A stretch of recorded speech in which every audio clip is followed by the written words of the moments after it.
Hai anh em đi suối ở bên Cát Tiên Ba. Đây ta gọi là xã Cát Tiên Ba. Vừa đi giải trí vừa thả lưới, rủ mấy ông cậu bà con bên Cát Tiên. Ở trên nhà đó hai anh em xuống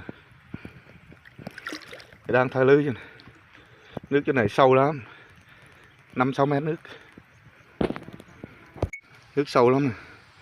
Thả lưới từ trên nó xuống qua bên kia, cái lưới xuống như kia. Nước chỗ này sâu lắm, tầm 5-6 mét nước.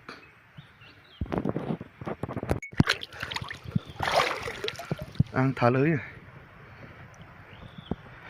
từ trên cây xuống.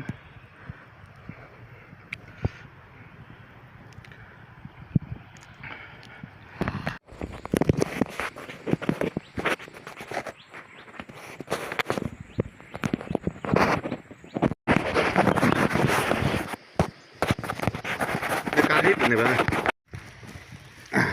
Em bên đây cái người ta ao là việc là gì? Tôi để cá ếch Cái srăng. Ao cá ơn, ao cá cam bồn. Ao cá srăng đã ơn. Ao của cá srăng à? Ao mực cá. Đây này cá srăng thế này. Cá srăng.